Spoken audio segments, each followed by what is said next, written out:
I want to start with the plane. If I heard right, this plane was really a result of something that happened with your son, James. Can you talk Yeah. about why you own a plane? Yeah, absolutely. So the plane before this, it's probably like easy to talk about a $2.7 million plane, but the plane before this was a plane I bought for $100,000. And it was a Bonanza. I put about $80,000 or $90,000 into it. And so I flew that first. But I was a Navy pilot and I was traveling. I was a reservist. So I was traveling from Nashville down to Pensacola for like 5 days a month. And I was driving. It was like How six long and a is half that? hour drive. About 6.5 hours. Got it. Yeah. If you drive like I drive. So maybe 7 for other people, I guess. And so I'd make this drive like once a month. I'd drive down there on Sunday, and then I'd have to work Monday, Tuesday, Wednesday, Thursday, Friday. And sometimes I'd drive back Friday night and I'd get back at like midnight or 1 o'clock in the morning. And it just felt like I was missing a lot of my kids' life at that time. They were little. And then our second son was born and he had a heart condition. So he was born with half a heart. He has a chromosome anomaly. He's a special needs kid. He didn't eat for 3.5 years. We had to feed him through a tube. But right after he was born, for the first 6 months he was alive, he had 4 open heart surgeries. But only 2 of them were scheduled. So he went through the first surgery, and I was home in Nashville. We moved to Nashville for him from Pensacola to just be there, be at the hospital. And we were only planning on living in Nashville for 6 months. Like get through his surgeries, go back to Pensacola because I was an active duty pilot when we moved. And I went down, and it was the second round of surgery. So he did one, and then he had an emergency surgery. He was probably a month old. And there were some problems. They had to go back in and open up his chest again and do like emergency heart surgery. And then the second time was a planned surgery. He was about 4 months old, and he had his surgery. Everything was good. We had been through 3 of these already. We kind of knew the game at this point, and everything looked good. He's doing well. So I had to go back to work. I went down to Pensacola, and I was flying. I remember I was flying a T6. It's a Texan 2, fully aerobatic, 7.5 Gs, G suit, oxygen mask, flying students, trainers. And I got this call from the base, and they said they recalled my plane. And I kind of like was wondering what was going on. They were like, "Hey, come back," because they didn't recall everyone, just me. And I came back, and they basically said, "Hey, we got a call from your wife. Your son is going into emergency surgery. You need to go home." And I had to drive 6.5 hours home and missed his surgery. Like when I got home, he was fine, fortunately.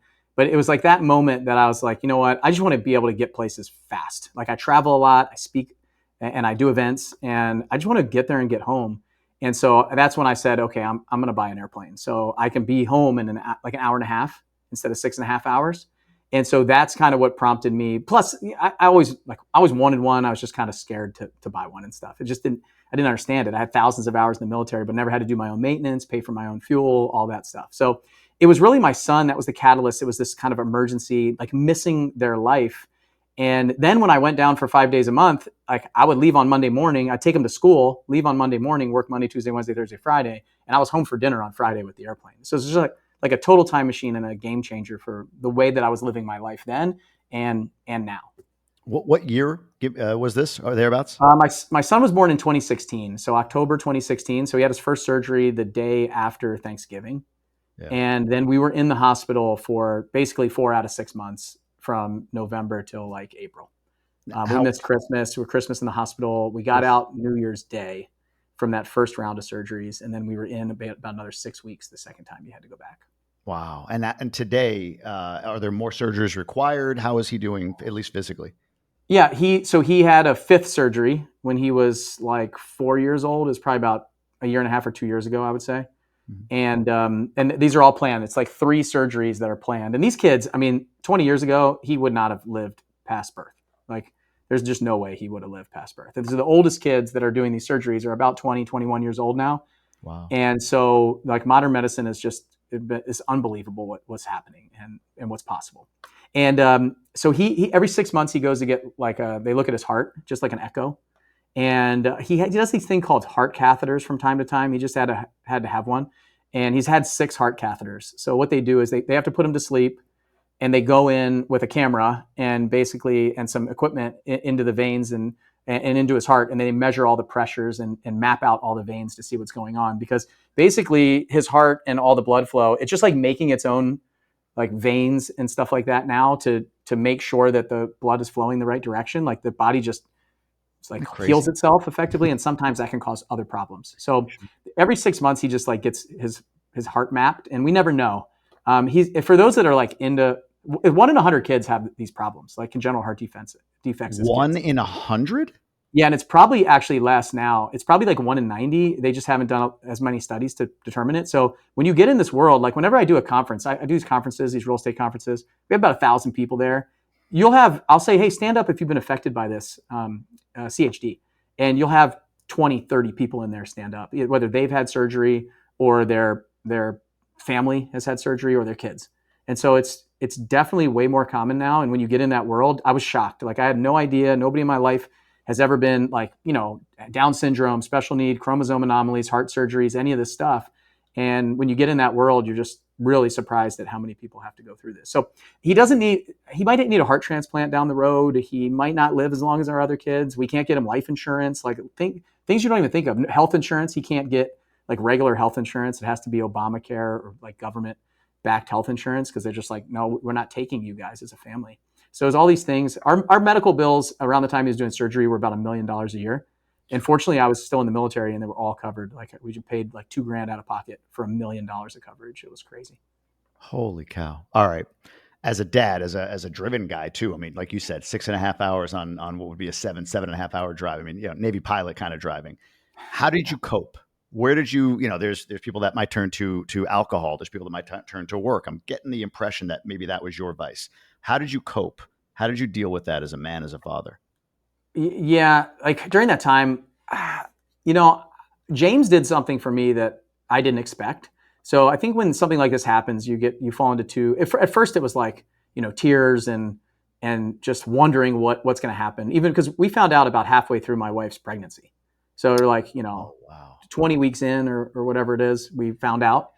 And we just didn't even, it's just like, kind of like, I don't understand this. I don't know anybody else who'd been through this. We have no support. Nobody gets it. Like I'm just a problem solver. So I kind of went into like problem solving mode. Like, are we going to move? What are we going to do? How do we get prepared for this? All that stuff. And so it really turned in, instead of, I think you had two options at that point. It's like, why me? Like, why did this happen to me?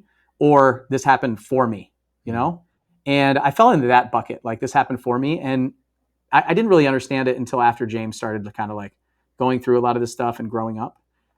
But I didn't go to, I was a big, heavy drinker when I was younger, in high school, college, the military. And when my first son was born, he's 3 years older than James.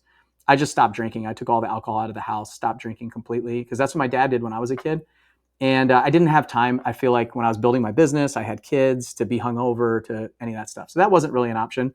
I actually went back to the church. Like I started going to church, and I started praying. I started talking to God. I was totally saved. Like James brought me back to Jesus, brought me back to church. And I put my faith there, and definitely worked. Like, no joke, no doubt about it. Like, anytime I was in the hospital and there was downtime and I was stressed out, I had a business already built in the background at this point. So I spent a lot of time there for sure. And, but yeah, no, there was a lot of tears. Like James never cries. My son, James, he never cries. He's always happy. Like, he's always running around and smiling, and he hugs everyone. Like, he's never met a stranger. And I call him our most likely to be kidnapped kid. Like, he will get in anyone's car at any time. And so I feel like we cried enough for him. Like, we shed all the tears. So there was a lot of that, but it was never like, why me? It was very much like, this happened for me. He slowed me down. I left active duty after he was born. I left the military and went in the reserves. And yeah, I think I just started praying more and leaning into the fact that, like, there's a reason why this boy was put in my life. I'm going to figure out why that was. And I think it was a lot. Like, he's if you know, like, autistic kids, he's got like his own process and system, and if it's messed up, he gets upset. So, but when you go for a walk with James, he'll sit down and look at a bug for like 30 minutes, but he cannot be focused anywhere else. Like, he's all over the place. You need an adult on him all the time. Like, he'll walk in the street, he'll drink Clorox, like it's just whatever. Like, he'll just, you never know what he's going to do and what he's going to get into. And so what I noticed was he really, like, he focuses on the small things when I'm on Mars. Like, I'm thinking, I'm a visionary. I think big. I want to do big stuff. And he just kind of pulls me back into what's important. Like, just hang out with him, spend time with him, go for a walk. I like to do a lot of one-on-one stuff with James. Has more trouble in groups, but he's just been like such a blessing to me. And every time when I come home from a trip, he is running up and giving me huge hugs and screaming, so like, Daddy. And he, like my other kids are like, oh, Dad's home. And so he's like, I don't know. He's just such a special kid. It's really cool. So I think if you get that perspective, that's kind of where I went to. I went back to church. That's a really phenomenal story. A 15-year-old cousin of mine brought me back to the church when we were pregnant with James and here in Nashville. And I didn't turn to alcohol, but I definitely am a workaholic. But I think I was before that. It was just, I'm addictive personality. I go all in on everything. I don't do anything small. So I really have to be careful about what I say yes to because it gets really big really fast. Is there something that stands out? It's funny you say about being called to the church. Like I've always resisted that. What do they say? I'm spiritual, not religious. That whole thing. The key to life, it isn't money.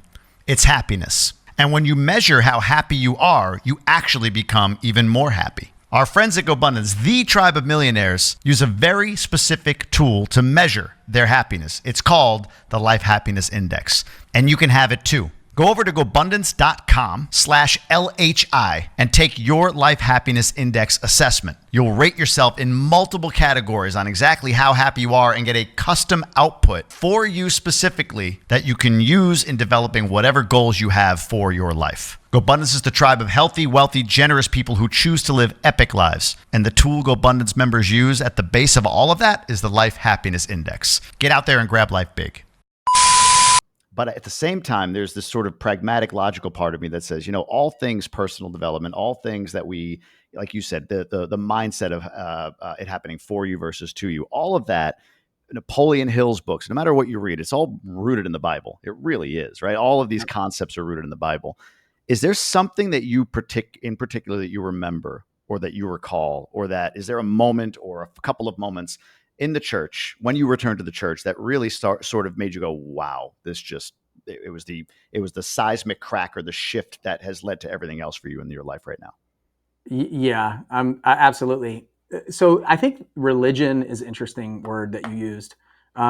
Being religious and being a believer, I think, are two different things. That's fair. So like just going to church is what I did when I was younger and growing up. And then even when I was in the military, I tried to go back to the Catholic Church. And I never felt like I was going there because I had to, not because I wanted to, or like I should, but not because I wanted to. And so it was always just this push and pull. Because science background, I'm an engineer, I have mechanical engineering undergrad, aeronautical engineering master's. Being a test pilot, it's like all engineering, math, and science. So I was like, this doesn't make sense. Like you said, I was just kind of like, I don't know. Do I really believe this? And then, so when I was living in San Diego, there's a place called the Rock Church. And a lot of my friends went there. It's this huge church in San Diego. Probably a lot of your listeners know it. There's thousands of people that go there. And I was like, this is weird. Like, I was going to the Catholic Church then. I was like, this is like, they're singing and putting their hands up. And I was like, looks like a kind of like cultish, And so when my cousin asked me, he was 15 years old. It's my my dad's sister's son. 15. And I was here. He goes, you should come to church with me. I feel like you need to come to church with me with everything that you got going on with James. Like my wife was pregnant with James. We were here checking out the hospital in Nashville. And I was like, I'm not going there, man.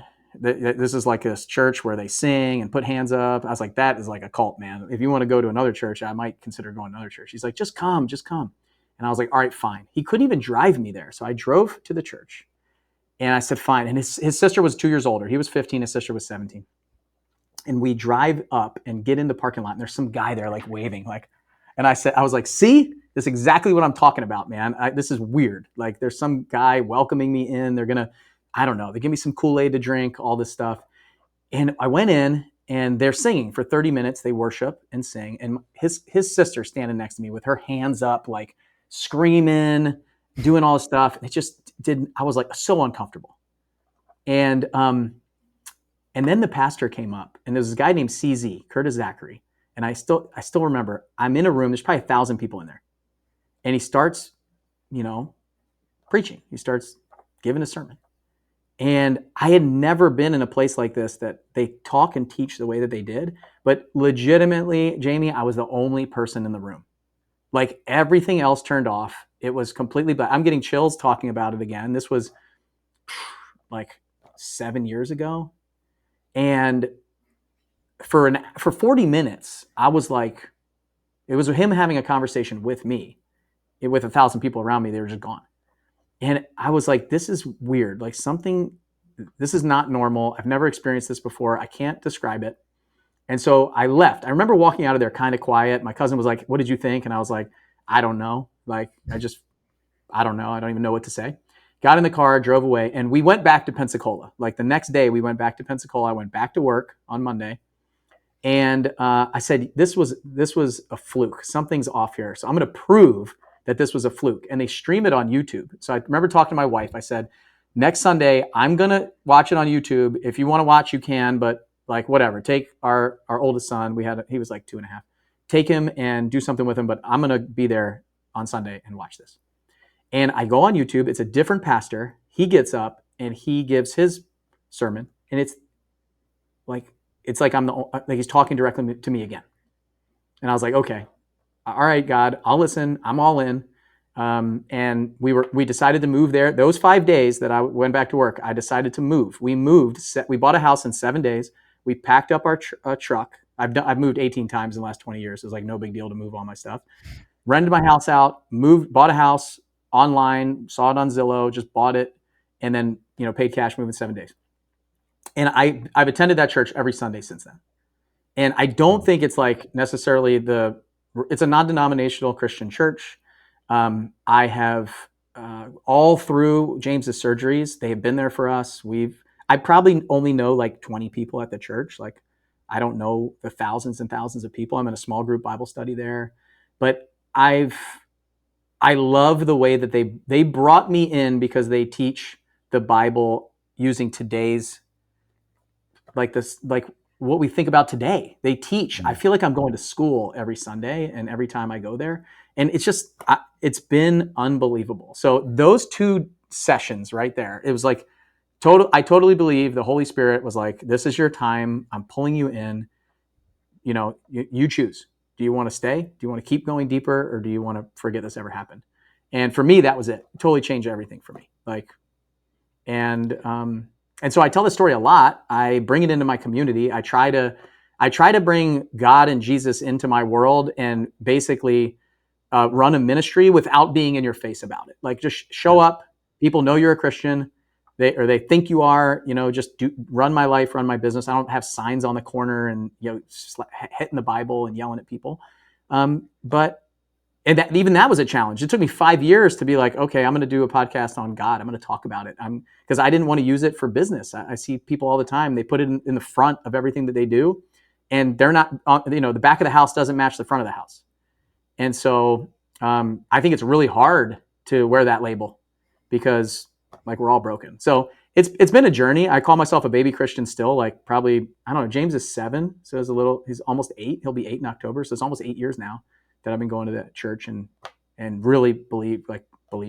It's interesting. Like you mentioned about being Catholic. I'm your standard Catholic, forced to church every Sunday until I made confirmation. Then it was like, I never have to go again. I'm an adult in the church. That was sort of the mantra, right? And I was like, okay, cool. I maybe go back for Christmas when I visit my parents because they go every Sunday.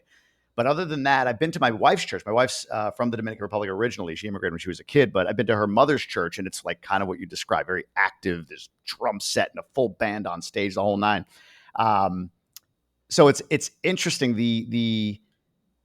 While I don't have an affiliation with a specific church at this point, what I really love are Christian values. So moving here, for instance, to another country, we only came for a year. It was supposed to be an adventure, and we stayed. And part of that is Christian values are very, very present here, very prevalent here. Not about, like you said, being in your face or preachy or anything, but the values.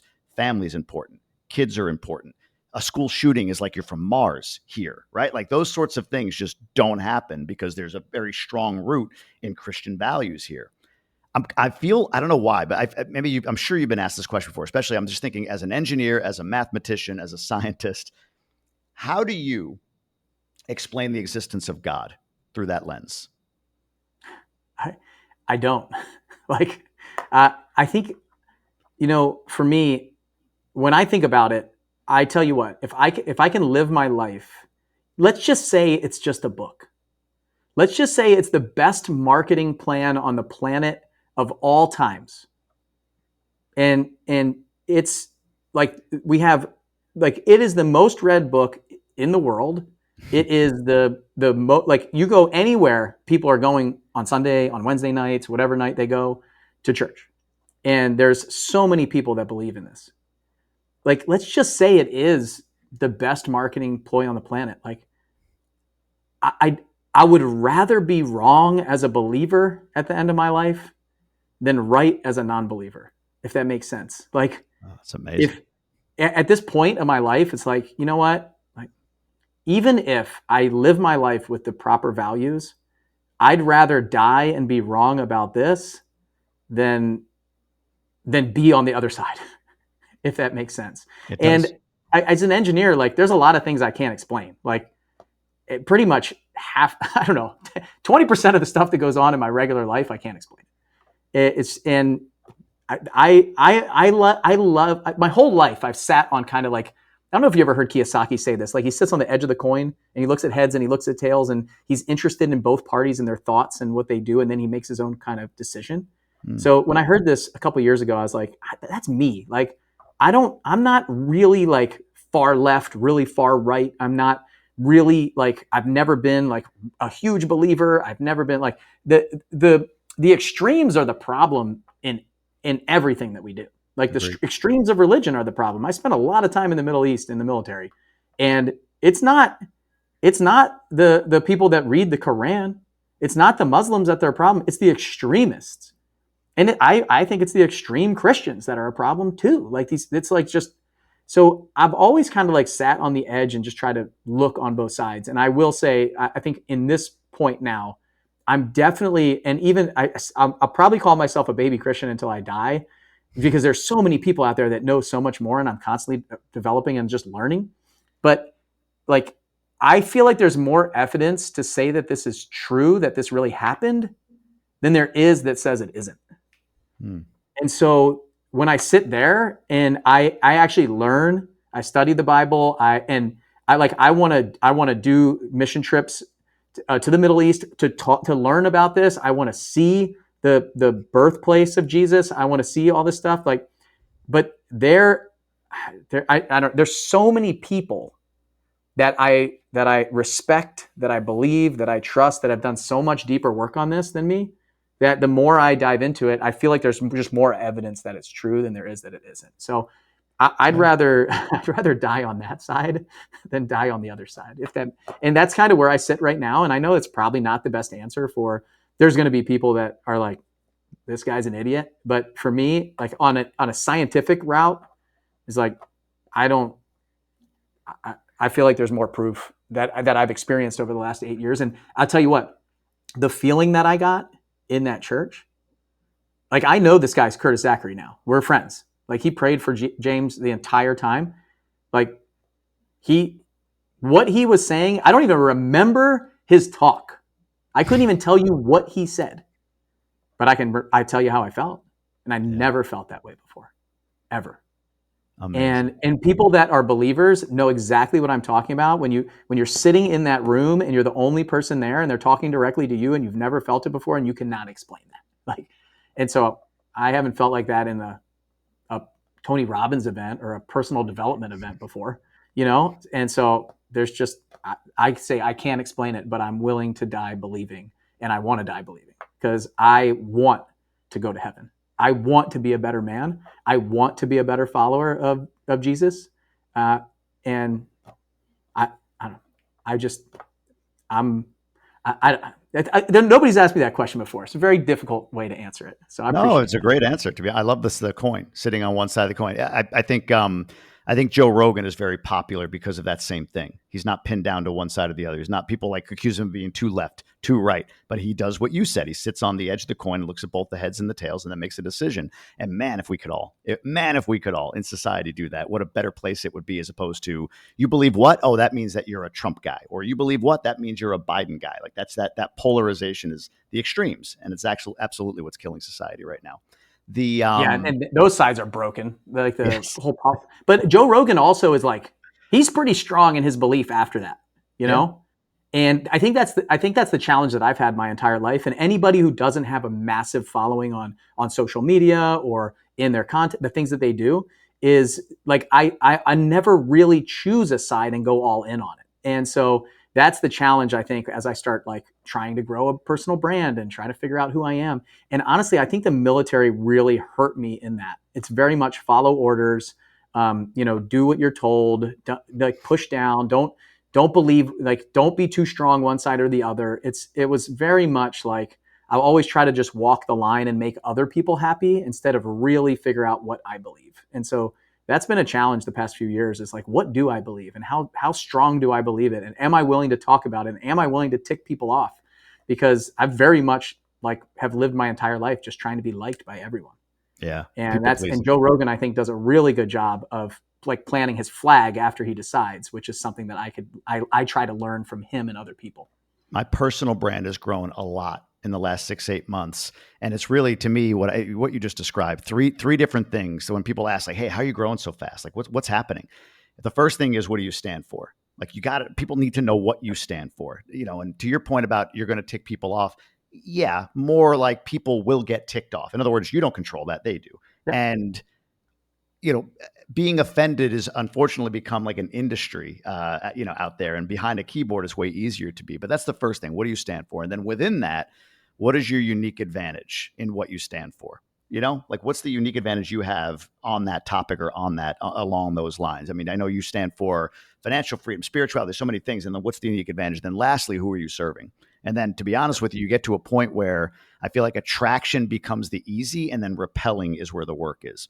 Like you need to flush out those who don't align with you. It's just like, hey, you go live your life, do what you got to do. And thank you for answering that. That was a great answer. Honestly, like I'm glad to hear you say it. That was really, really good. There was another question I had on this topic before we pivot over to a couple of other things, in particular entrepreneurship. I remember. I'm curious, is there a way you would describe a phrase, a sentence, a word, a feeling, however you want to do it? Life before faith, life after faith. In other words, when I meet guys like you who commit, who have that experience of I'm the only guy in 1,000-person room, and then it happens again to me, like that experience that you had, that very deep spiritual experience, and then commit to continuing to kind of keep that going. Would you describe life after in any way different than life before? Whether it's how you succeeded, the ease in which you had success in whatever endeavor you wanted to go down, whether it's personally, professionally, or whatever. Was it more challenging, or did you find things more challenging? Is it harder, easier? Like, is there any way you would describe a before and after, before you committed to faith, after you committed to faith, and the trajectory of your life on either side of that? I think there's like more like deep rooted values which have created purpose, like more purpose. And because before I was like successful, but I remember like I worked really hard, I had success, but I don't really feel, and I do think that I was like a good steward of the resources that I had. I was doing great. I was doing good things, but I was like, I didn't really know what I was doing it for, or believe that I had this like God-given gift that was really powerful, that had a purpose along my life. Like I could not figure out like why I would go in certain directions. And I feel like now, like I truly believe that like I was given a gift to go out and impact a lot of people. And whether it pulls them to Jesus, whether it makes them successful in their life, they find their purpose, like really that kind of pushed really heavy into kind of coaching and just like development and that kind of stuff. So I'd say purpose is one thing. And that was like in my business life, right? Yeah. And I think it's been harder in my personal life, actually. Like, my spouse started coming to church with me when James, like my wife's name's Lucy. She's from England. She never grew up in religion at all. So no religion. England, if anybody's familiar with the UK, that kind of had the Church of England kind of rebelling from the church and splitting. And then they just kind of like most people, I don't know if it's most, but a lot of people, especially in the smaller villages, just don't go to church and they don't believe. And so she has no history of that. So she started coming to church with me, and possibly because she felt like I wanted her to. I can't really speak for her, but she got baptized after maybe a year or 2 years after James was born at our church. And then we went through a really painful time in 2020, and she just like left the church. And now she believes in like spirit, the ground, the earth, like that kind of stuff. Mm. And so I think it's harder in my personal life because when we got married, I was not a believer, right? So like when we started dating, we got married in the Catholic Church. I had to petition to get her to be approved to get married in the Catholic Church. And, but I wasn't like strong faith. Like I didn't regularly go to church. You know, like I said, I was going because I felt like I had to. We got married in the Catholic Church because I thought it was what I was supposed to do in my family, that kind of stuff. Not because I was like, really wanted to. And so it never really was a thing that we did before we got married. So now I'm sitting on the side of being like a strong Christian, a believer, and wanting her to be there with me. And she's on the other side. So I spend the majority of my time praying that she will have an experience like I did to come back with me. And I realize it's going to take time. And so I would say, like, it's really hard for me because I can't go to her and say, why don't you believe? Like, you should believe. You have to believe, because she's like, who are you? Like, I don't even recognize you. You're not the man that I married. Like, what's going on? And so that's been a challenge for me in my personal life, to be totally honest, is it's I feel like it's harder in my family. So I take our 3 boys to church every Sunday and she stays home. And that hurts me sometimes because I feel like she sees that as her like day off from the boys. Like then we go to the park, I take them to lunch, like, I make them breakfast, I let her sleep in, like she gets like her down day on Sunday, where I'm like, oh man, she's looking at it like it's an awesome day for her because she gets the day off. And I'm like, you should be coming to church with us. Like, and I invite her every Sunday. I say, hey, if you want to come to church with us tomorrow, I want you to come. And that's it. I don't push, I don't fight, I don't give her a hard time. But I'm just like, hey, the invitation is there. The invitation is there, every Sunday. And why is that so important though for you? I'm curious. Like, I'm not sure I'm hearing that. What is it that's so important about her coming to church as opposed to having that day off? I would love to. I think when we get to like core values, I have this value of like stewardship, this value of that is just like rooted in this belief of, and it was there before, but not really like present. I want her. I like to have things in common where we do things together, and I think I want to be in heaven with her. Like I want her to be there with me when we die.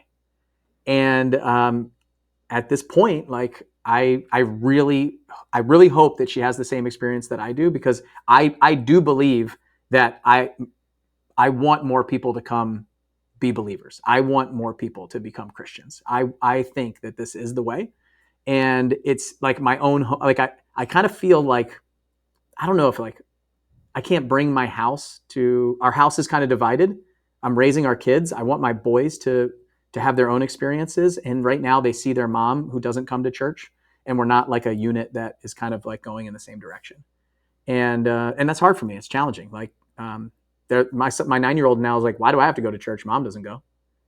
And I'm like, oh, dude. Like, and I see these other couples that they have similar beliefs, they have similar values, they're in church together. It's, and maybe it's a great question. Well, here's a, I what if she, want her. Go ahead. no, I'm sorry. I get that. What if she doesn't come around? How long does she have? My whole life. Yeah. Like I'll spend my whole life praying for her to come with me. And I'm not at the point in my journey where I'm like, she's definitely going to hell and not coming to heaven with me and all these things. But I think there's some really great values. I think there's some really great people. I think we can, like it's an experience that we can do together. And I want people to have the same experience that I have at some point. So I don't pray for her to be like, my prayers are like, God, show Lucy what you showed me. Like, show her what you showed me. Let her have an experience. Let her have something that helps her. Because I know that when James was born, the challenge that we have as a couple is she has a hard time with James. And I think she kind of falls into the like, why me situation with him. It's caused a lot of depression. for her. It's caused a lot of anxiety. It's driven her into a very deep place in 2019 and 2020, and almost just completely separated our marriage. And the church really helped me in that time, kind of. And I was hoping that would, like, she would stay with me at that point. That's kind of where we went, two separate ways. Yeah.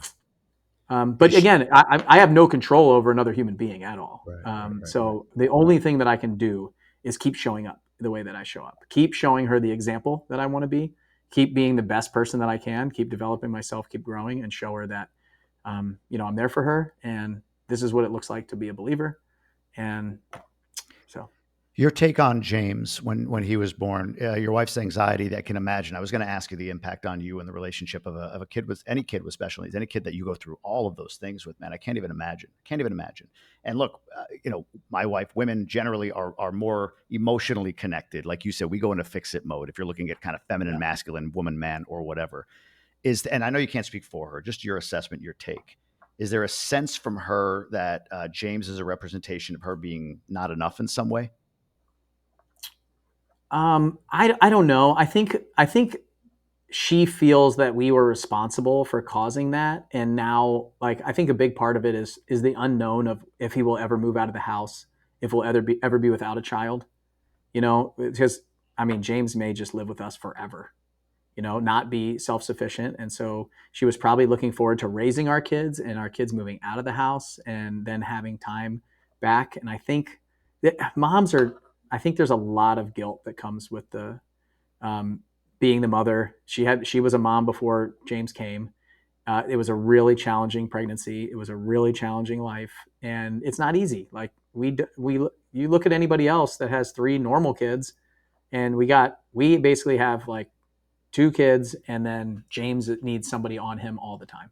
Yeah, like 24/7. Somebody's with him. At school, he goes to school. He's got an adult with him all the time. He's got somebody that walks around just to make sure he's okay and helps him with a few things. And so I think there's a lot of that. I don't think it's that she's not enough. I think it's the fact that it just, when she looks at him, like, life gets harder, and it's hard instead of like, it's a blessing. Like, he's a total blessing. He did things in our life and for us. And just for me, like, it was just so easy to see for me. Like, he slowed me down. I was going a million miles an hour. I was not home that much. I was flying all the time. I was going to get deployed again. It was just easy for me to see, hey, like, this boy was put in my life for a reason, to say, hey, numbnuts, like, slow it down a little bit, come back here. And I think her life it's always been very simple. Like, growing up, she was in the same village her whole life. It was, it's a totally different life and a totally different culture coming from a small village in the United Kingdom. Yeah. And so, neither one of us ever experienced something like this. And I don't think it's not enough. I think it's the fact that I have a hard time speaking for her. What I can tell is that there's times where she absolutely loves it, and there's times where she's like, I just want to throw in the towel and not do this anymore. How did you mentioned the church when you went through what you went through in 2020, your marriage almost ended. Was there anything else? Because I know a lot of people have struggled with this. They've had their dark days in their relationship. Is there anything that you attribute the sort of reconnection or the ability for you to sustain through that too? Is there, other than church, or maybe it is just the church for you, but is there anything else that you could say was essential for the recovery, if you will, of the relationship? Well, to talk about the recovery, I think we have to talk about, like, how bad it really was. So in 2020, my wife Lucy was very clearly in, like, a deep state of depression. She, like, sleep all the time. She had no joy in her life, and we were like a degree off for like years, for probably like 3 years. I would say probably started in 2018, and then we got to the point where I just felt like I was living with a roommate. There wasn't a lot of connection. There wasn't a lot of it. Just, I was like, okay, I'm just gonna come home, and she's like, just blah, and then we're gonna go to bed, and then we wake up, and I'm just gonna do it all over again. And it just got in this, like, routine where we're just a couple degrees off for a long period of time. And then I woke up one day and I was like, what just happened? Like, I don't have a wife, and she doesn't have a husband. And then I got to the place of, like, why am I even trying? Because it's not making things any better. And to the point where I would like stop doing things for her and actually like go the opposite direction and be like mean and rude to see if that would change and get a different reaction, like almost like a scientific method in my relationship, Sure. which is ridiculous. And so then I bought a program for relationships. Like I bought a course and I started, and because there's this concept of like one person can change a relationship, right? Like one person can change everything. If somebody walks in the house that is happy and the other person had a horrible day, then you can pick the other person up and vice versa. And so with that concept, I was like, okay, I can work on me. The only thing I can change is me. And this is like the first time I believe that I could change things. And little by little, she started to kind of like noticing a little bit, like, but she still was in this just like deep depression. And I didn't know how bad it was. There was one point that I was like, I think she might try to kill herself. Like, I just remember being on the couch and asking her, hey, just with my military training and seeing a lot of suicides, I said, Lucy, have you been thinking about like doing anything abnormal, like killing yourself or anything like this? And she looked at me, she's like, no. And then it was probably a week later that she said, hey, I think I need some help. And I said, I have a friend who, went to a facility and went through all of this, and she talks about it all the time. How about you go see her? So she went to see my friend, and she came back and she said, I think I need to go to that place. And this was probably like, and it was during COVID. Like, it was just yeah. a miserable time. It was the middle of 2020. It was probably June or July, probably July. Oof. Peak COVID. Like, Yeah, peak for COVID. sure. Yeah. Yeah. Kids were home from school. Like, I ran a little office down the road so I could do my podcast and work. And then I came back and I was home a lot. And we found this place. She actually drove herself to like a local like mental facility and told them that I didn't know at the time, but she told them that she was thinking about killing herself. And then she called me from there and I was like, I need to go pick you up because they might admit you and keep you for a long time. And you don't want to go to this like local government facility. It's just unbelievable. So I found this place online that was really nice. I was looking for a place that our insurance would help cover. I couldn't really find any. And we found this place, 28 days. It was all women. And so she was going there. And to give you like the level of this, she's very close with her parents, didn't ever told her parents any of this. She told her parents that she was going there while we were driving her there. So I dropped her off. Worst day of my life. Tears are streaming down my face. I'm like, I have no idea what's going to happen. I'm all alone with my kids. We had a nanny at the time who was helping us.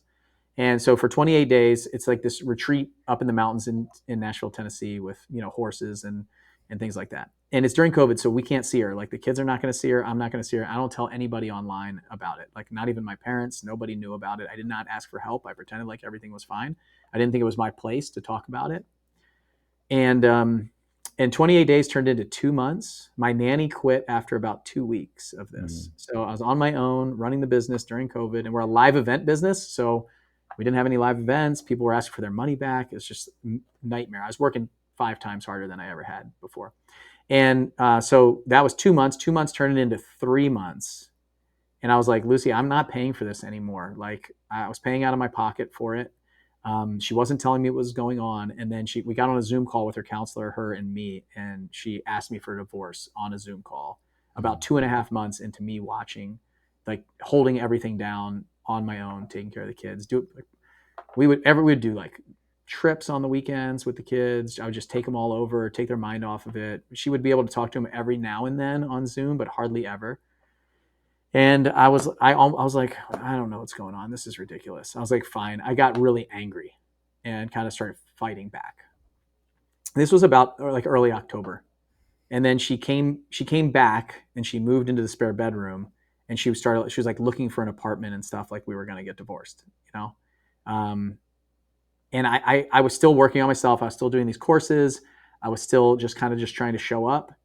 And then we hit a point where, like, I found out some things that were going on that probably every person would have just like went the other direction. And like, that's it. Divorce time. I'll take the kids, lawyer up and leave. And I remember talking to her. She was like going to a meeting with her friends and she came back to the house and we sat on the side of the bed and just broke down all the things that we're covering. Like, our identity covers up our essence. There's this, concept, the hero's two journeys, my favorite thing to talk about, favorite presentation I've ever given. And all of the identity is designed to protect us from all, like we have these past wounds of pain.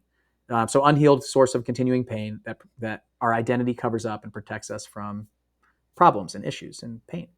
And so we got to on the side of the bed, just both crying, both like all cards on the table, like everything that happened, everything that was going on in our true self, like in our essence, like who God made us to be. Both of us looked at each other and said, I said, I want to stay with you. Like, I remember what it was like when we met. I remember what we were. I want to stay together. And she looked at me and said, I want to stay together too. And I think it was me studying that Heroes 2 Journeys for like 2 years before that. It was the presentation that I gave a week before that to like 2,000 people at a conference. I was prepared for that. And I mean, sure, I believe that God prepped me. I believe that there was a lot of things that had to happen. The Swiss cheese had to line up just perfectly to be like able to handle what I had to go through. And then there was like a recovery on the back end of that. So it was like months and months and months of this, and honestly years building up of problems in our relationship for her to ask me for a divorce. And then in that moment to say, we want each other. I don't need you. She didn't need me. We want each other. And then after that, we went to a 3-day retreat. I said, the only way I can stay with you is if we go to this 3-day retreat at a center and we go through all of the pain and all of the thing that happened. And at the end of that, we still want to be together. And we did. It was like 2 weeks later, we went to this retreat center and like cold water therapy, it was some like breathing exercises, working through different things, one-on-one with a couple, there's 3 or 4 people that worked there. And a friend of mine had told me he went through it, and I was like, okay, I'm going to go there. And then on the back end of that, we came out of that with a better relationship than we came in. Much better, like way, way better, like deeper in love, closer together than we had ever been before. And so sometimes we have to go through some of the hardest things to get the really good stuff on the back end. And so I don't think it was just religion. I think there was a lot of things that kind of set me up to be able to go through that. And instead of compartmentalizing it and pushing it down and saying, I'm out, I'm leaving, actually feel the pain, actually work through it, actually like hurt and cry and suffer, because we always just want to avoid it and run away. And that's pretty much like why the divorce rate is so high. That's why we're hurting each other on a regular basis. That's why we're just like alcohol, drugs, extra work. We're numbing ourselves. We're not willing to feel pain. And for 20 years in the military, I was told to compartmentalize all these things. Like, and as a man, we're taught that from like day one, like don't show 100%. weakness, 100%. And so I think that like being ready for that, being prepared for it, and not just being like the tough guy that is gonna like, because I could have left, like I just go find somebody else, Yeah. But I mean, I want my kids to see us together. I want them to see us fighting for each other. I want to fight for her. Like I went back to the first time we met, and the first time we met, I saw her and I was like, I want to marry this girl. Like, I don't know what it is, but like that she was put on this earth with me in mind. And I hope that I was with her in mind. So I had to go back there many times, and I frequently do when I'm not feeling good about our relationship. Yeah. How long have you been married? 11 years. 11. Yeah. You've been together how long? 11 and a half years. You got married We got quick. married Same. like 6 months after we met. Yeah, we've been married 14 years, been together 15. So, we got you by 6 more months, but pretty quick by most standards that we got married. And my wife was 24, I was 30 at the time. And man, you're just different people. I think there's, to your point about marriage, I've noticed this. I think there's this idea that the day that you say your vows, that you're just kind of locked in. That's who we are for the rest of time, right? But at 35, I mean, we didn't have kids till I was 35. So at 35 with kids, her 30 with kids, we're very different people at that point. And even as I turned 40, and she's almost 40 now, and then, I'm into my mid 40s, quit a big job, going out on my own. Like, we're very different people along the way. And to your point, that deep vulnerability that you allowed that you two allowed yourselves to experience with one another. It's the only way I think that you can have a relationship that grows in tandem while you're growing individually. I love what you said about needing versus wanting each other. I was in a past relationship. I called the wedding off 3 weeks before. It wasn't the right relationship. Terrible move on. I should have done it months before, but 3 weeks is when I got the strength to, like, I just couldn't not call it off. I had to call it off. But I remember my mother saying at the time, like this, like that was a very needy relationship. Like, she felt like she needed to be with you. And I think you need more of like an independent person, somebody who just, they want to be there with you. So that switch that you made, that you said you went from needing to wanting, I think that's so essential. So essential. So There's something that you just said that reminded me of this 3-day workshop, that like the process we went through. I will never forget what this woman said to me. She said, we all change, like everybody changes every day. Where you want to get to with your relationship is when you wake up, you look over at the person that's on the other side of the bed and say, I want to get to know this person today. Like, who is this person next to me? And so we get so stuck in you're different, you're changing. Like, yeah, that's what we're supposed to do. Like, so are you. we're growing, we're different. What if you spent more time trying to get to know the person that you're with instead of wishing that they were the person that they were last year or the year before, or the person that you met? And that whole framework to just like it shifted everything for me in our relationship. And I'm glad you said that, because it just happens. Like, you'll get a couple degrees off over time. And my wife, being from England, she's not the best communicator. Like, she just doesn't like to talk about stuff. And so I just know I have to have that frame of mind. But she can also forget about things really fast. Like, she'd be pissed off at me one day. She'll wake up the next morning and be like, forget all about it. Like, just gone. And I'm like, I don't know how you do this. Like, I carry this stuff around for like years. Yeah. And so letting that stuff go and just get to know that person, like, I have to remind myself of that. So thank you for saying that, because if you do that every single day, I'll tell you what, you will have an amazing relationship. Just that one change could change everything in your relationship. Wow. We went deep on that. I want to segue a bit to what you do as an entrepreneur and as a real estate investor. Yeah. So you've got I don't know if there's a great segue for it, but I'll try. You've got the 7-figure flipper. Talk about your real estate investment strategy today versus maybe what it was. Just kind of give me the ascension of your real estate strategy from then to now. Yeah. When I started, I was active duty pilot, and I started like trying to buy rental properties. I thought I was going to buy rental properties and be a landlord, and that's how I was going to kind of supplement my retirement money after I retired from the Navy. And then I started flipping houses. I did like one a year for a few years, and then I kind of really grew the business. I did 67 houses. Then in 2016, then we did 135 the next year, and 187 the year after that. So I was doing like 200 houses a year. And for all the people that know real estate, it was about 20% flips, so like actual like fixing the house and selling it, and then about 80% of that we were just flipping the paper, just wholesaling the houses. So ran a marketing company, basically marketing and sales company, and we would just sell the contracts to other flippers, landlords, people like that. And I did that up until COVID. Really, we were doing like 200 houses a year up until COVID. And then when COVID hit, we had that 3 months of just like the real estate market just like stopped. And I paid my entire staff through that. I probably had like 20 people in the real estate company then. And I was, making payroll out of my bank account because no transactions were happening. We had a bunch of stuff under contract, but nothing was happening. And that's when I decided to really kind of like slow that company down a bit. I went different ways with my COO, and then I brought a partner in from my education program. So my partner came in and took over the business. I basically like gave the business to him, and then I kept a small piece of equity. So I didn't sell it to him. We worked a deal where he's going to come in, take over, and I don't have to do the work, because I wasn't working in that business at all at that point. I was running my 7-figure flipping education company, and I was working like, that was during COVID. I was, like I said, my kids were at home. My wife was in that mental facility. I was like working 80 hours a week minimum. And so he took over, and then we started doing about 50 or 60 deals a year. So that's kind of we're still wholesaling properties in that business. And during that time, I wanted to build my net worth. So I started doing a lot more apartment buildings, commercial buildings, and I sold all my rental properties and took all that equity, because the return on equity I was getting was very low.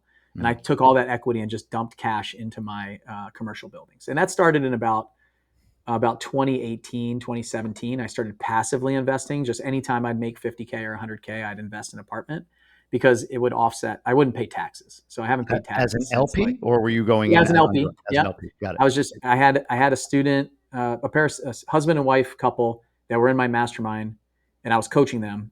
And then they said, we want to go all in on multifamily. And when they started buying properties, I just invested in every single deal they ever did. Got it. And so I put anywhere between $25 and $250,000 in each of their deals. They've exited 22 properties in the last like 7 years.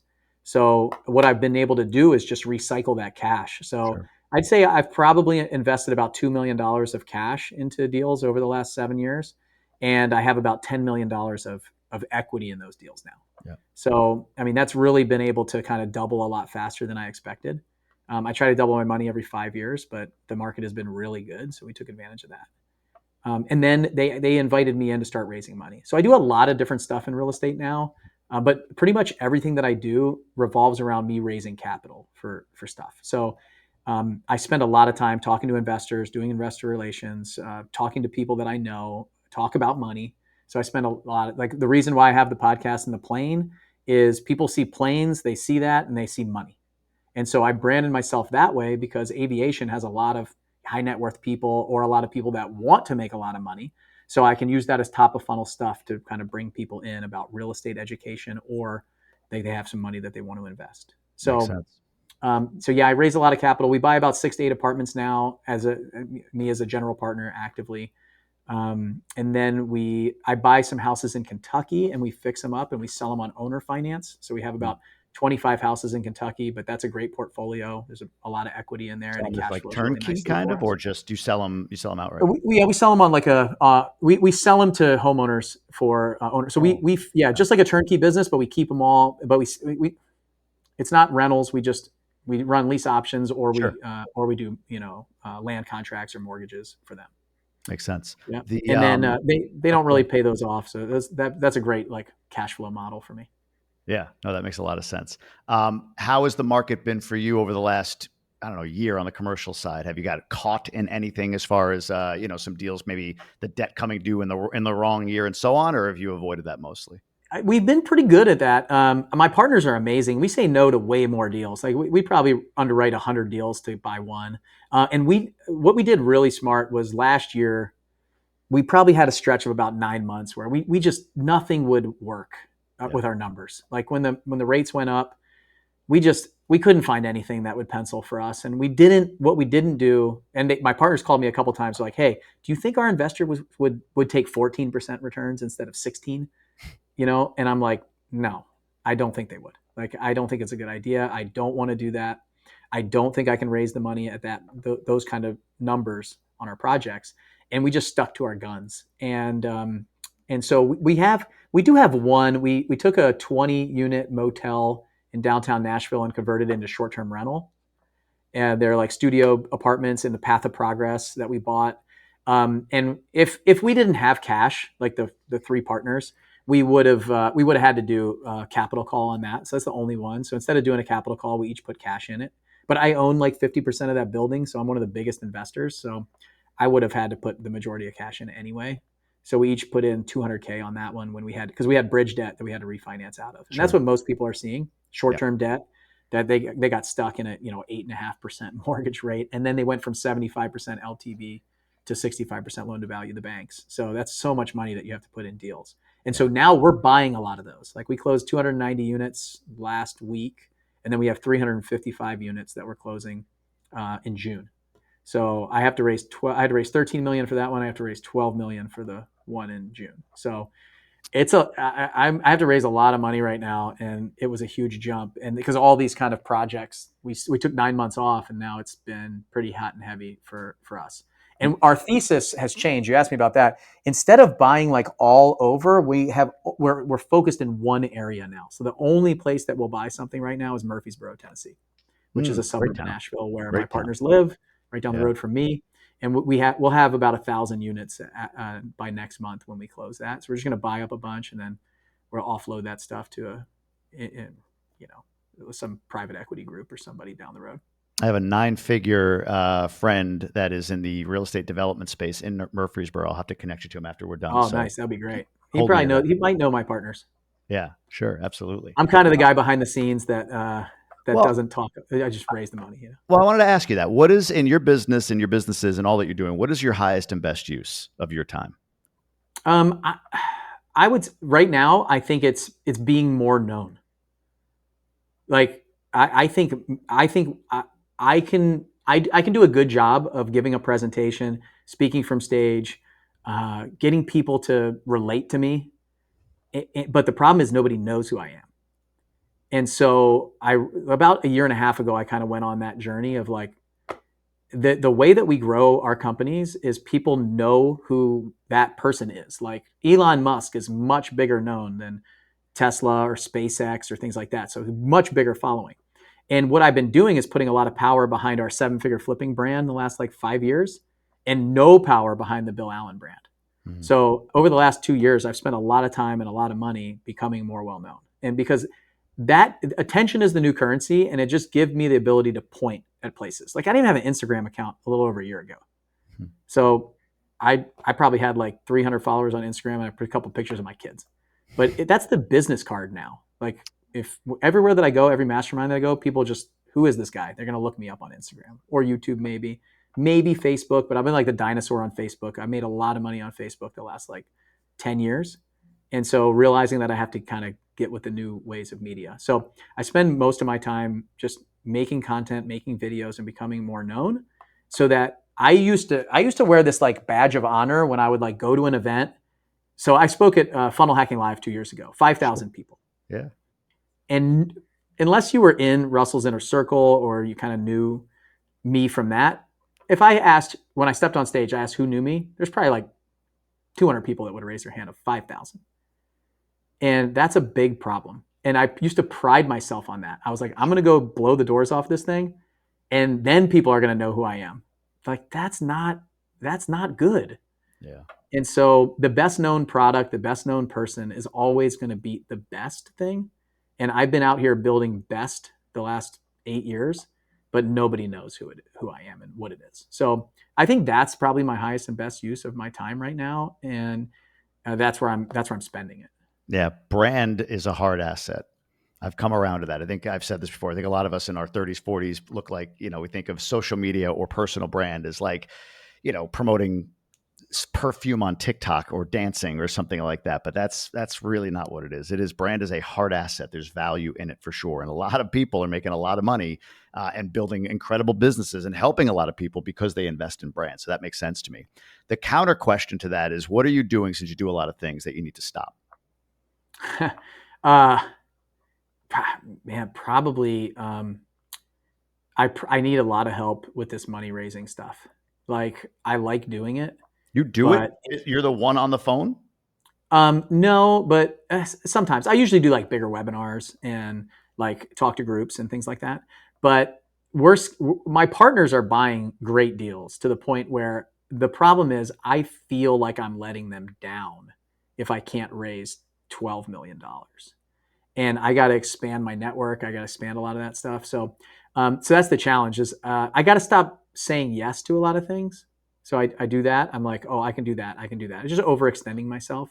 But I carry a lot of weight with that. Like my word and what I'm going to do and my position in that is so important to me that anytime I say I'm going to do something, like I have to do it. So I think that, just overextending myself. And that's one of the areas where I wouldn't mind doing less and just like, hey, I'll drop a couple million in there. I'll drop 4 or 5 million in each deal, but I need to bring somebody else in to raise with me who can bring in this solid money and focus on that, because I like doing it. I like helping my friends. I like helping people that I meet. I like bringing people in a deal like that.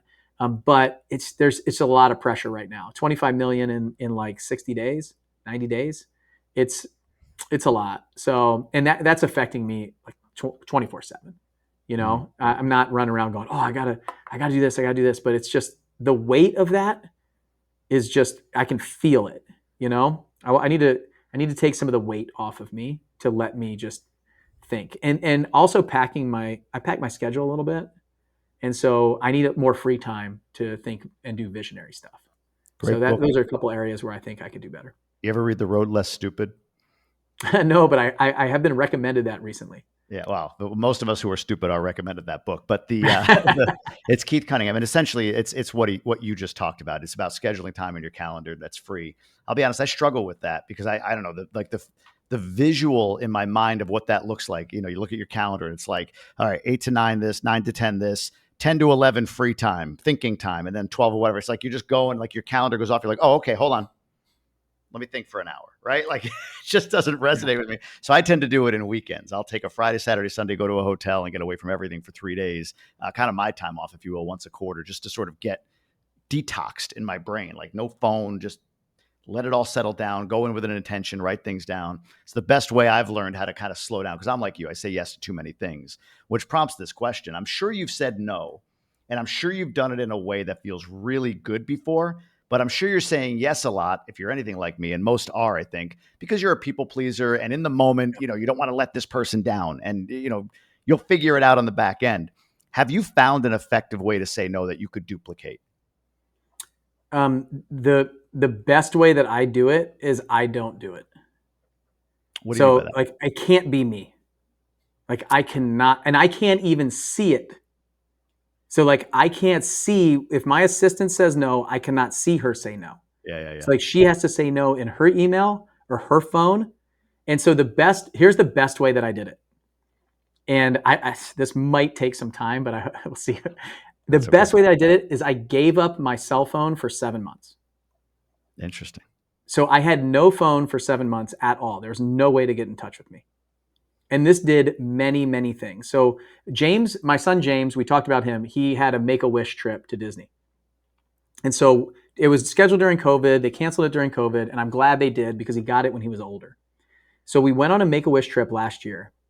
And I knew that if I had my phone, I was going to be messaged. I'd be checking email. I wanted to be 100% present.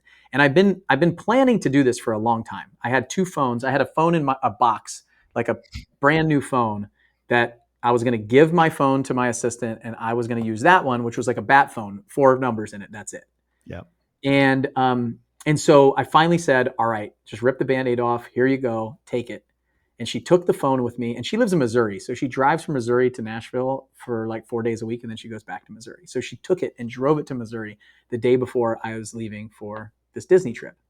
And then the day we were leaving for the trip, I opened this phone, and I'm going to I have a SIM card that I bought a SIM card for it from, I don't know, T-Mobile or whoever I got. And I went to put it in there, but this phone didn't have a SIM slot. So it's one of these new eSIM phones that I didn't even know that existed. So I was like, oh, okay, well, I don't have time to do this. I'm just getting on the plane. So I took this phone that when you turn it on, it just says SOS. It has no service. You can do nothing with it. But I took like 1,600 photos and videos of the trip with that phone. Yeah. So I spent the entire 7 or 8 days that we were there with no phone. My wife had her phone, so if anybody needed to contact me, she was with me the whole time. Yeah. And it was the most freeing thing. I had an employee quit while I was there. And I didn't see it during, when she quit. She sent an email and all this stuff, and I didn't see it. I didn't freak out about it. And if I had to check my email, I had to open my computer to check my email. If I needed to get on Facebook, I had to open my computer to get on Facebook. If I wanted to get on Instagram, I had to open my computer. And so, at the end of the night, when James was asleep, I would maybe check my email or quickly, but that became a problem. So I just kind of didn't do it. And it was great. And then I got back and I was like, oh, that felt pretty good.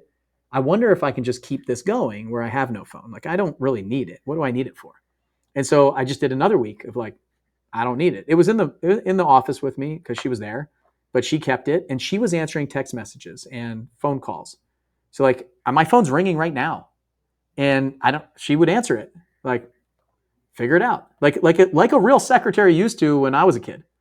Yeah. And so what it started doing was it got me to start thinking more. I was, if I had to drive somewhere, I remember I have a farm, so I had to go to this butcher that does the beef. And I was in this minivan that we have at the farm, and it has no GPS on it, and I don't know the address anyway. So I was like, well, halfway there, I was like, oh crap, I might not remember how to get here. I had to pay more attention on the road. I had to think. I had to actually process stuff. I had to look for exits that I recognized. My brain started working again. I mean, when we have every answer in our pocket, we don't think anymore. And so I don't work on Fridays. I spend Friday at my farm, and my COO had to ask me a question that Friday. He drove to the farm to ask me the question. Wow. And so I was like, it has to be really important if you want to talk to me. You have to leave the office, drive 15 minutes to my farm, ask me 2 questions, then get back in your car and leave. Yeah. So then people started figuring their own stuff out. And here's how I answer your question. What used to be like, I don't have time to talk to you, because when you start scaling relationships, the problem is you pride yourself on responding quickly. Yep. Like I pride myself on getting back to people quickly, and people love that. And then you start scaling the relationships that you have. You have thousands of clients. You have people, like I get 200 emails a day, Facebook messages, TikTok, Instagram, YouTube, Voxer messages. I mean, I probably have like text messages, email, 3 different emails, 20 different ways that people can communicate with me. I can't keep up. And then every day I would have more debt. 100 people would message me. I'd get back to 20. And now I have negative 80. And then the next day, another 100. I get back to 20. Next thing you know, it's exponential amount. So what I did was I just burned down all communication method. I made a podcast about it. I started talking about it. I was like, I don't have a phone. I gave away my phone. So now people were like, and they're messaging my assistant, Jennifer. And she's responding to them saying, oh, hey, it's Jennifer. I have Bill's phone. I'm sorry. I'll ask him when I get a chance. And they just stopped text messaging. They stopped messaging.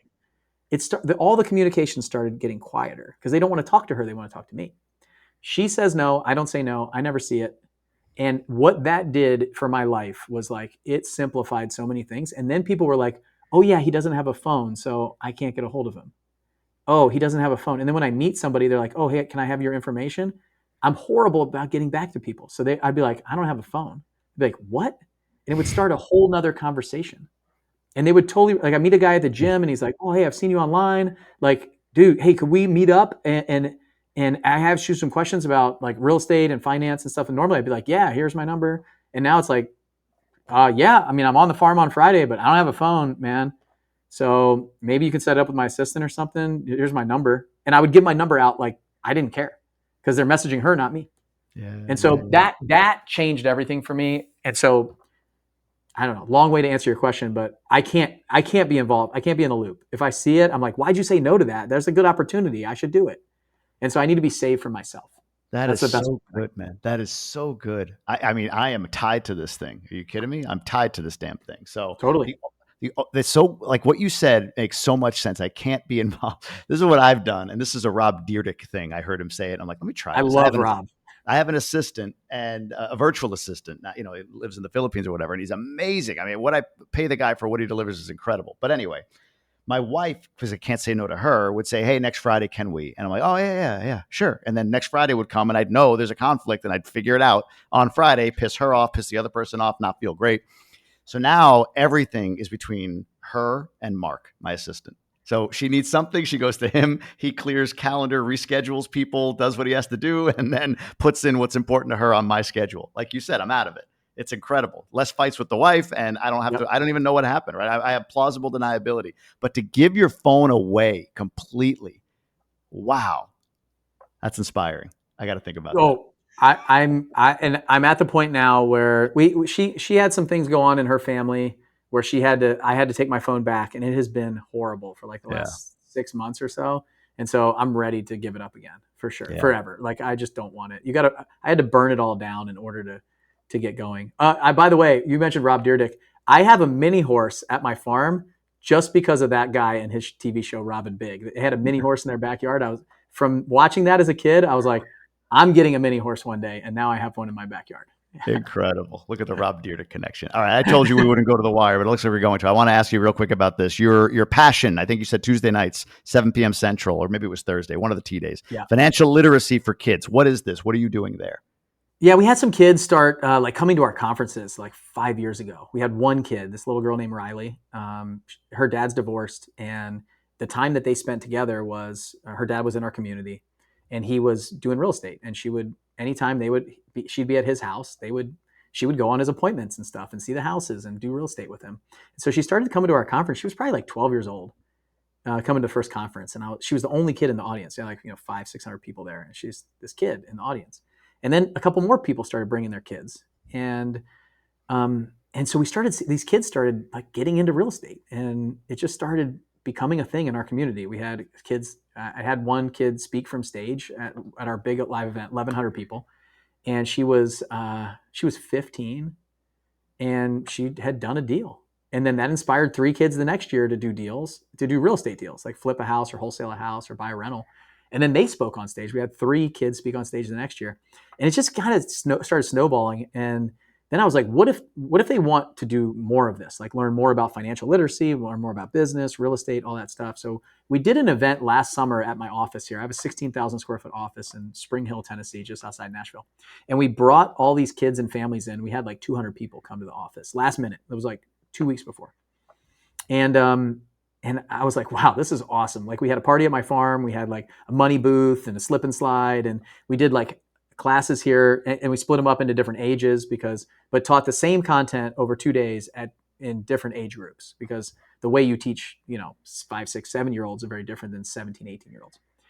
And so we did that. It was very successful. And then we went to work for like 6 months to figure out how we build a program for kids and families. And so I started thinking, I want to write this book called Teenage Tycoon, and I want to build a program around the book. And so in January, we launched this program called Teenage Tycoon. It is, financial literacy. We have a financial literacy course, and now we're building a business course. And then next, we're going to build a real estate course. And every Thursday night at 7 Central, we have a guest mentor call. So I do every other week, and then I bring in guest mentors every other week. So we've had people come talk to these kids, like Russell Brunson came and talked to them. Allison Prince is a huge e-commerce seller. Walter Bond wrote a few books. He's an NBA basketball player in the Public Speaking Hall of Fame. We had Nick Santanastasso, big public speaker, come talk to him. I have a friend of mine, Donald Miller, coming to talk to him in like a month or two. We've got just the people that I know and network with that come talk to these kids. And then they read a book. They read a self-development, personal development book, like basically a nonfiction book every month. And we do a book club every week with them. So they're going through, like they read Compound Effect. They read The Millionaire Next Door. They read, let's see, they read a book every month. Right now they're reading The 7 Habits of Highly Effective Teens. And I think they're reading Story Brand next. So I try to get them to read the book and then bring the author in afterwards. Yeah. So it's been really cool. We have a conference coming up June 19th and 20th here in Nashville for them. It's we'll probably have 350 or 400 kids and families there. And it's been just like totally game changing for me. I love showing up, because the cool part is I've been coaching adults for like 8 years. Kids don't know they can't fail, so they just do whatever you tell them to do. Like they just don't second guess you as a mentor, and you say, hey, you should try this e-commerce thing, and then they just go like buy stuff from the site that they're told, and then they start selling it on eBay without like thinking that it's not going to work. And it's so awesome because they're not totally jaded already. They're not like, oh, I tried that, it didn't work. And they're not like watching other YouTube videos to try to figure it out. So it's just really cool. And I mean, they're making good money. Some of these kids have like full on businesses now. They're like buying, I got 2 kids that are buying soccer jerseys for like $20 and selling them for like 60, 70, $80 online. Wow, and then they're coming back to me like, hey, we made all this money. Should we reinvest back in our business? Like, what should we do with it? And I'm like, oh, do this. Like, try some different SKUs, different sizes. Like, and they go do it. And it's just really cool to see. So that's been really fun for me. I love it, man. That's incredible. Incredible. Wow, we have a lot to talk about off camera. So let's do this. What is the best way for folks to learn more about what you're doing? Where do you want to direct them? Obviously, they're not going to call you. So where would you like to send them? Well, unfortunately, I do have this brick but now. You're giving it back. You're giving it back. Yeah, I don't want it. I definitely. So I have a podcast called 7 Figure Flipping. That's the real estate podcast. And then my personal stuff, like YouTube channel and Instagram, is all at Bill Allen REI. And so those are probably the best ways, like Instagram and our YouTube. I love what we're doing on YouTube. It's like I'm flying with entrepreneurs in the cockpit, like we're having a conversation. Like Russell and I did a show. I flew Ed Reed, who's a retired safety for the Ravens. He's in the Hall of Fame. Just find these really cool people that are willing to fly up front with me, and I can interview them like a podcast. It's been a lot of fun. So those are probably the best places. Man, and the Teenage Tycoon thing is teenagetycoon.com. That's Teenage Tycoon. Kind of check out what we're doing there. It's been really fun. Love it. Bill, I appreciate you coming on, man. Thanks for talking to me about everything. Man, we went deep. I appreciate you. I know. Thanks for having me. I'm sure you hear this a lot, but this is definitely a direction different than I usually get taken on a show. I do hear that a lot. We'll talk about it. I appreciate you, man. Thank you.